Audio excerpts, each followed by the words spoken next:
Good morning here from Palm Springs, California, almost back to Los Angeles, Hollywood. Valerie Milano, the senior editor of the Hollywood Times, and I'm also with the Aspiring magazine. And I'm so happy that we have a full house in this Zoom room talking about their film. I'm going to let them introduce themselves, but we're talking about Two Black Boys in Paradise, a wonderful short film. So, gentlemen, go ahead and introduce yourselves. Thank you again for joining us. So I'm Dean Atta. I'm a poet, and I had the great honor of being approached by Ben and Baz for them to adapt my poem Two Black Boys in Paradise into this beautiful stop motion animation. So I think, Ben, you're the next person that should talk. Yeah, I'm Ben Jackson. I'm the producer on the film and also co-screenwriter along with Dean and Baz. We're based in Manchester. Well, Baz and I are based in Manchester. That's where we shot the film. Yeah. And my name is Baz Sells. I'm the director and co-writer and co-DOP of Two Black Boys in Paradise. As Ben says, we're based in Manchester at a company called One Sixth Animation Studio, and that's me. Right. Yay. Okay. Well, whichever one of you can answer this best, can you start by telling us what inspired Two Black Boys in Paradise and how the story first came to you? So I guess I'll start. So I wrote the poem inspired by an image of Adam and Eve in the Garden of Eden. I grew up Christian in the Church of England, and I grew up gay, knowing I was gay from a young age, but also feeling like I wouldn't be accepted in the church if I came out. But I wanted to write this story about acceptance and about belonging and about finding love and not kind of hiding who you are. So my method of storytelling is poetry. So I wrote a poem, and then Ben saw me performing that poem at an event that I was fortunate enough to go to in Berlin, because we get to travel with poetry, which is really cool. So yeah, Ben was inspired hearing this poem and took it to Baz. So Ben, do you want to say a bit more about that? Yeah, I do indeed. So yeah, it was 2019 when I heard the poem. I was a big fan of Dean's book, The Black Flamingo, which is why my boyfriend and I went along to hear Dean read the poem. Yeah, and it was kind of one of those situations where you like hear or see something and you just can't stop thinking about it for days. Um, and prior to that, I'd sort of had my own struggles with my sexuality. Didn't come out until I was 30. And after coming out, was still struggling quite a bit with self-acceptance. Um, and yeah, so I'd kind of got far enough along that kind of journey that I was like started exploring the idea of making a queer film. Because I thought if I did that, it would kind of force me to speak more openly and more proudly about my sexuality if I was going to kind of get people on board to make a film and get funding for it. So yeah, I was kind of exploring that idea around the time I saw Dean read the poem, and then was just blown away by it, could really see the potential for a really important, really special film. And so I think it was summer 2020 when I then approached Dean, sent him an email and said, "Do you want to kind of collaborate on a film?" And Dean luckily said yes. And then we spent some time doing some concept art and kind of initial story ideas. Um, and yeah, I think it was, we then spent like the three of us and Sana Rasanen, our art director, spent about a year developing the pitch and the project before we then applied for funding with the BFI. And yeah, luckily got that and went into production because, yeah, we knew we were going to, it was an ambitious film and we were going to need the support of something like the BFI. And they luckily have like quite a good fund for animation to support animation. So yeah, we were successful with that. And then it was another kind of 3 years after that of production. And now obviously enjoying the festival circuit very much. How lovely that all came about. Thank you for sharing in more ways than one. Baz, you wear several hats in this project, director, co-screenwriter, and co-DOP. How did balancing those roles shape the way you approached the film? Oh, that's a good question. I'm not sure anyone's asked me that before. Good. I think I'd like to highlight also Ben was very much the same. We both were across a lot of different departments. So I think from my point of view, leaning on the crew was a big kind of part of it. Up until that point, we'd kind of worked on projects that were quite a bit smaller in terms of scale. So I was very much used to wearing a lot of different hats, but on this one, it was such a big undertaking that we really had to lean on everyone. Um, the crew were absolutely incredible. We got to work with some such amazing talent. And yeah, I think generally speaking, from my point of view, what it was definitely tricky because obviously if you're across those different roles, you're looking at different problems at different times, and a director ideally wants to stand back and see the whole picture, not necessarily to see all of the, micro problems that are going on and having to kind of solve them alongside crew. But ultimately, I think what really helped me kind of balance it is that both myself, Dean, and Ben were all very much involved in the kind of creation of the film and the story. So both Ben and Dean had a very strong kind of creative role. So if I was perhaps a little fatigued, for example, from the various other jobs I'm doing, I know that I've got two people there that have really good clarity as well, and are always on hand to kind of feedback. It was such a collaborative process, and it just wouldn't have been possible without our crew and without Ben and Dean. Ben and or Dean, the title itself is evocative. What does paradise mean within the context of this story, and how does it connect to the journey of the characters? Well, I'll start and maybe Ben, you can add something. But I think Paradise in this film is open to anyone to enter, and it's about finding a space where you belong, a space where you feel you can be your whole self. In our film, it's intersectional in terms of Black and queer characters, but we invite everyone at the end to enter Paradise with the person they want to be in Paradise with. And I think you can also be in Paradise on your own. I think it's like a state of mind, state of self acceptance and self love, and I think that's what we're trying to put across in this film. Yeah, Ben, would you agree with that?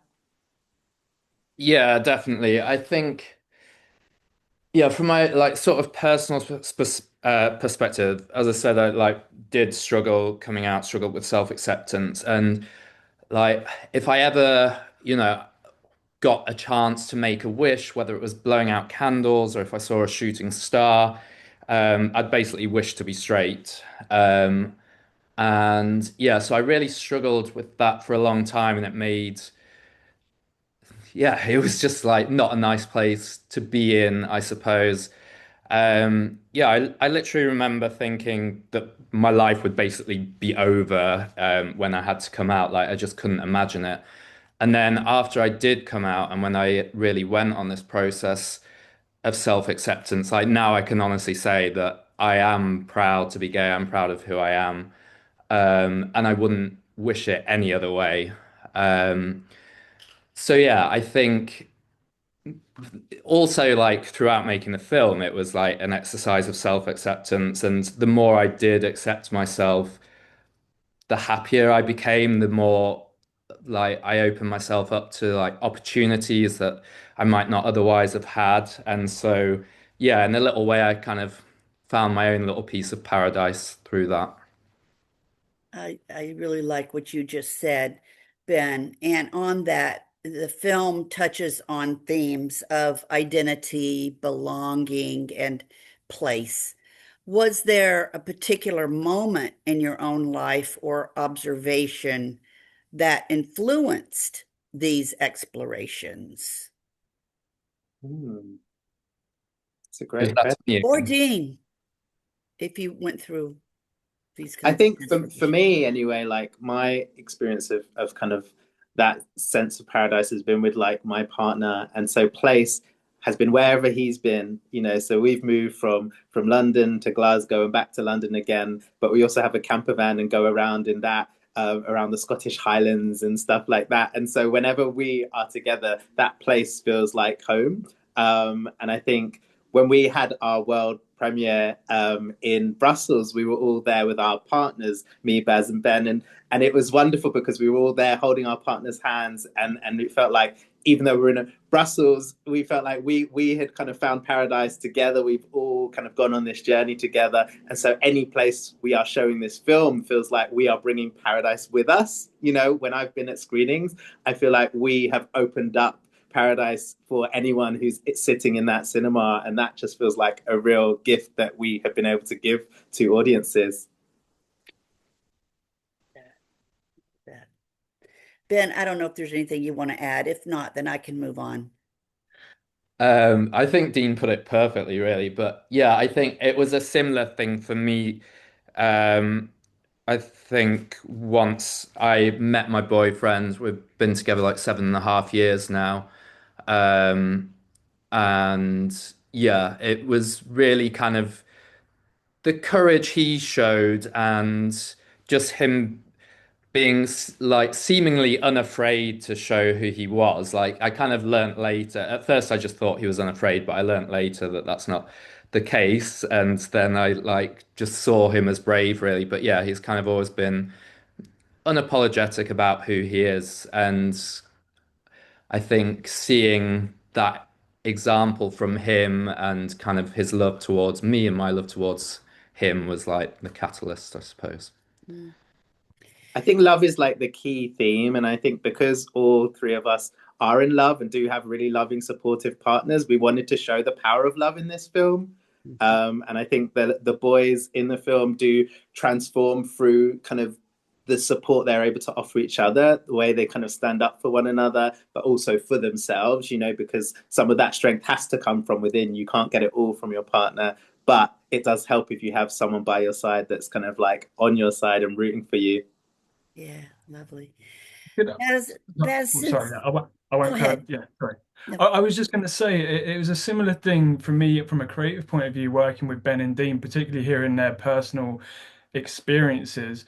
Um, and on their journeys, both have gone through some very difficult times, but also both gone through some really great times. And so there's a mixture of these kind of themes in there. But I think for me, what I found over the course of the kind of creative process is when I heard in particular about something that was difficult for them, or an experience where they might have been kind of othered, or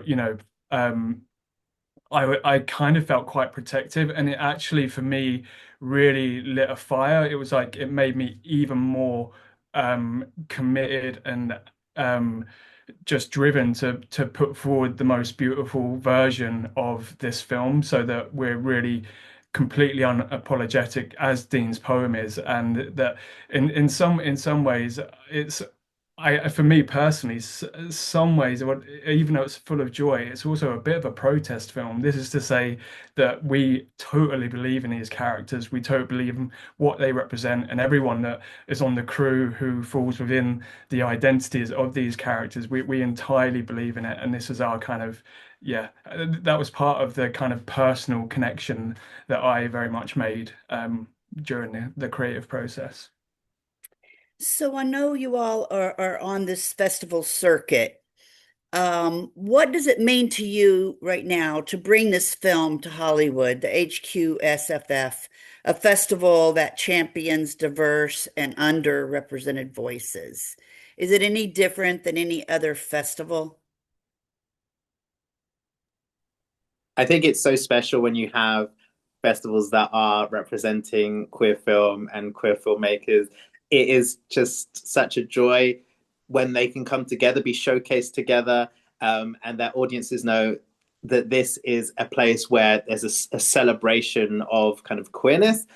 So for us, you know, we have an equivalent in London, which is the Flair Film Festival, and that was a personal highlight for a lot of us because it was like the one we've been to the most and kind of like really love. And I think having a queer film festival in Hollywood is so important because I think, you know, we want to be mainstream. We are, this film is mainstream, but it's also specifically championing kind of queerness, and I think that's really, really great that there are festivals that are doing that specifically. And so we're really grateful to be selected for this one, and we hope everyone goes to see it on the 4th of October. Like, I think it's going to be a really, really special screening. So we're so glad to be included. And what we've started to see is like there'll be films that we're starting to be programmed alongside at different festivals. So it feels like you're moving in a little community around these festivals as well, which is really lovely. Nice, nice. Well, we'll be definitely spreading the word on our end. So, what do any of you hope audience carry with them after experiencing Two Black Boys in Paradise? I'd say like a sense of belonging and of being seen. And like we've had some amazing feedback from people within the communities represented in the film that yeah, there was like one person said that kind of never felt that way watching something before, and the best way they could describe it was it felt like a massive hug. Um, and obviously, yeah, you know, like not everyone watching the film, um, even at a queer festival, might be queer themselves. And so, yeah, I would kind of want audiences to go in with an open mind and like take something away from the film, but also, you know, the film is universal, really. It's about love and belonging and joy and celebration. So that's what we want people to feel. Perfect, perfect. That's how I felt for sure. So, how can our readers and viewers find out more about you and about the film? Social media or a website or what? Yeah, our website is www.one6th.com, which is a little bit complicated. It's ONE number 6th.com. And you'll find us at 1/6 on social media as well. Okay, wonderful. Well, we will miss you in Hollywood, but it was perfect to meet you virtually since you can't be here. And we're the Hollywood Times today, aspiringmagazine.com, and our YouTube channel is the Hollywood Times Official. And it's my pleasure to have gotten to meet you and see this film. Thank you so much. Thank you too. It was our pleasure as well. All Yeah. right. Yeah, thank you very much for inviting us. Yes. Bye bye for now.